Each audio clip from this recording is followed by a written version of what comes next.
বাংলাদেশের কোন নাগরিক কোন ধরনের ট্যাক্স বা খাজনা দেবে না আজ থেকে।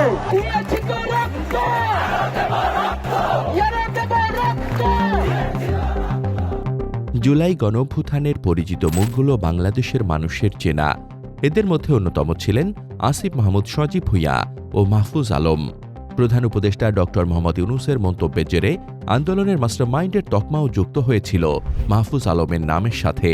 He is known as to be the brain behind the whole revolution. So আলোচনা গুঞ্জন যেমনটা ছিল, বাস্তবেও সেটাই ঘটেছিল। নির্বাচনে অংশ নিতে তফসিল ঘোষণার আগে উপদেষ্টা পদ থেকে সরে আসেন দুজন, কিন্তু হঠাৎই নাটকীয় মোড় নিল ঘটনা প্রবাহে। দুজনই জানালেন নির্বাচন করছেন না তারা। আমি আসন্ন ত্রয়োদশ জাতীয় সংসদ নির্বাচনে অংশগ্রহণ করছি না।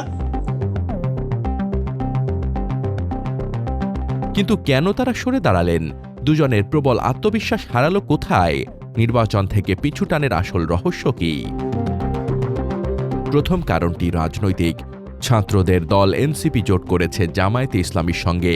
আসিফ মাহমুদও যোগ দিয়েছেন এনসিপিতে, কিন্তু আলোচনার শুরুতেই অবস্থানে স্পষ্ট করেছে জামায়াত। আসিফ বা মাহফুজকে প্রার্থী হিসেবে তারা মেনে নেবে না।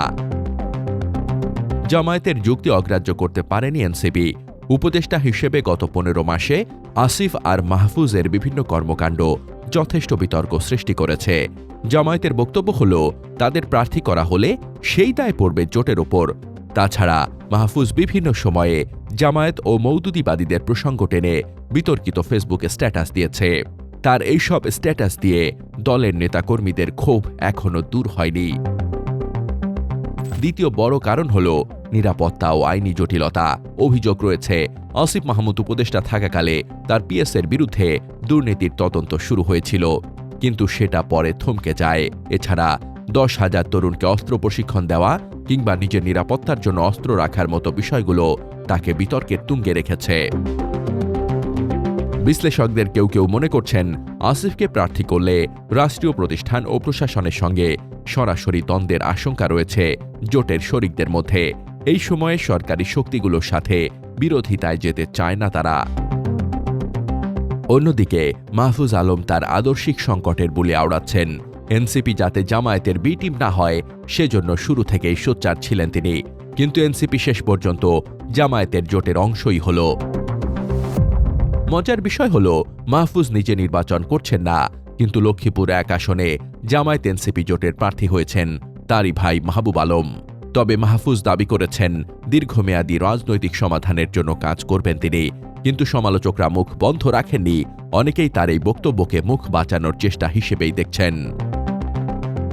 আরেকটি স্পর্শকাতর বিষয় হল নিরাপত্তা। ধারণা করা হচ্ছে, ওসমান হাদির মৃত্যুর পর তরুণ নেতাদের অনেকেই আতঙ্কে আছেন। সরকারি বাংলো ছাড়ার পর আসিফ আর মাহফুজ কতটা নিরাপদে থাকবেন সেই সংশয় তাদের তাড়িয়ে বেড়াচ্ছে। বড় কোনো দলের আশ্রয় ছাড়া নির্বাচনী মাঠে টিকে থাকা তাদের জন্য একরকম অসম্ভবই বটে।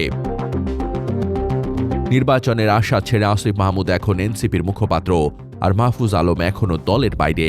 কিন্তু প্রশ্ন হল, নির্বাচনী দৌড় থেকে এই দুই বহুল আলোচিত ছাত্র নেতার ছিটকে পড়াটা আগামী দিনের রাজনীতির জন্য নতুন কোনো ইঙ্গিত দিচ্ছে কি? এই দুই নেতা বলতে চেয়েছেন, সময়ের প্রয়োজনেই নিজেদেরকে তারা গুটিয়ে নিয়েছেন, কিন্তু বিশ্লেষকদের অনেকে বলছেন, এনসিপির নীতি নির্ধারণের ক্ষেত্রে আগামীতে জামায়াত বিরোধী অংশের প্রভাব নিঃসন্দেহে কমে আসবে।